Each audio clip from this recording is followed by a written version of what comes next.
কথা বলতে চাই, রাসূল সাল্লাল্লাহু আলাইহি ওয়াসাল্লাম আমাদের জন্য কি আনলেন, আমাদের জন্য কি আনলেন, তার জন্মে এত এত ঘটনা, আমাদের জন্য কি নিয়ে আসলেন। রাসূলের একটা সুন্নতকে যদি মানতে পারেন, কয়টা সুন্নত? কয়টা? একটা সুন্নতকে যদি মানেন, জিন্দেগির কি হতে পারে আপনাদেরকে ছোট্ট একটা ঘটনার দিকে নিয়ে যাই সংক্ষেপ করে। মিশরে যখন যুদ্ধ হয়, খলিফাতুল মুসলিমিন আমিরুল মুমিনিন হযরত ওমর ফারুক রাদিয়াল্লাহু তাআলা আনহু জামানায় সাদ ইবনে আবি ওয়াক্কাস রাদিয়াল্লাহু তাআলা আনহুকে সেনাপতি বানায়া মিশরে পাঠায়া দিলেন। হযরত সাদ ইবনে আবি ওয়াক্কাস মিশরে যাওয়ার পরে মিশরের দুর্গ গেট লাগাইয়া দিয়েছে ইহুদি খ্রিস্টানেরা, ভিতরে ঢোকা যায় না। 1 মাস হয়ে গেছে, বাহিরে দাঁড়ায় আছেন, ভিতরে ঢুকতেও পারেন না, যুদ্ধও করতে পারেন না, জয়লাভও করতে পারেন না। কয়দিন গেছে? সবাই বলেন 1 মাস। সাদ ইবনে আবি ওয়াক্কাস চিঠি দিলেন খলিফাতুল মুসলিমিনের কাছে মদিনায়, খলিফাতুল মুসলিমিন 1 মাস হয়ে গেল, আমরা তো মিশর বিজয় লাভ করতে পারতেছি না, আমাদের খাবার শেষ হয়ে যাচ্ছে, আমাদের সৈন্যবাহিনী দুর্বল হয়ে যাচ্ছে, কিন্তু ইহুদিরা কাফেররা তো গেট মিশরে লাগাই দিছে, ভিতরে ঢোকা যায় না, আমরা কি করব? হযরত ওমর চিঠিতে লিখলেন, আমি তোমাদেরকে কোনো সাহায্য করতে পারবো না, তোমরা দেখো তোমাদের চলাফেরায় কোনো একটা সুন্নত ছুটে গেল কিনা। আমার মনে হচ্ছে কোনো সুন্নত ছুটে গিয়েছে, আর সুন্নতের কারণে তোমরা জয়লাভ করতে পারতেছ। চিন্তা করেন, এই চিঠি যখন পৌঁছে গেল, সাদ ইবনে আবি ওয়াক্কাস সবাইকে নিয়ে বসলেন। সবাইকে নিয়ে বসবার পরে বলতে লাগলেন, দেখো তো আমরা কি একটা সুন্নত ছেড়ে দিয়েছি। সবাই বলছেন, না না, আমরা কোনো সুন্নত ছাড়ি নাই, সব তো ঠিক মতো আদায় করতেছি। কয়েকজন সাহাবী দাঁড়ালেন, তারা বলতে লাগলেন, সেনাপতি সাদ ইবনে আবি ওয়াক্কাস 1 মাস থেকে যুদ্ধের ময়দানে থাকবার কারণে পরিশান, এই পরিশান থাকবার কারণে আমরা টাইম মতো মেসওয়াক করতে পারতেছি না, ঠিক মতো মেসওয়াক করতে পারতেছি না, এই একটা সুন্নতে আমাদের দুর্বলতা আছে। সাদ ইবনে আবি ওয়াক্কাস বললেন, শোনো, আজকে ফজরের সালাতের সময় সবাই মিলে মেসওয়াক করো, মেসওয়াক ছাড়া যাবে না।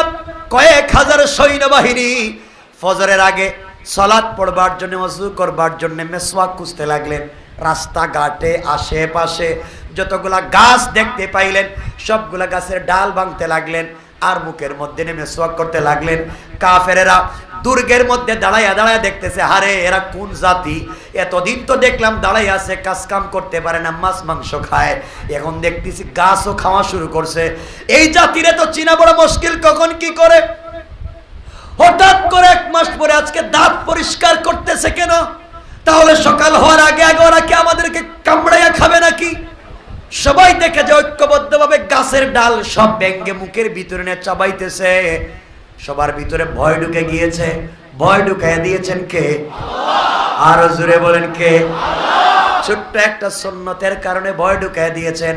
কাফেররা সমস্ত একত্রিত হলো, আর বলতে লাগলো, ভাই রে, এরা যেইভাবে মিশরের অলিতে গলিতে একটা গাছ রাখতেছে না, সব গাছের ডাল মুখে ঢুকাইয়া দিতেছে, দাঁতকে যেভাবে ধার করতেছে, ফজরের সকাল হয়ে গেলে তো একটারও জিন্দা রাখবে না, আমাদের গাছ তো কামড়াইয়া খাবে, ভাগো।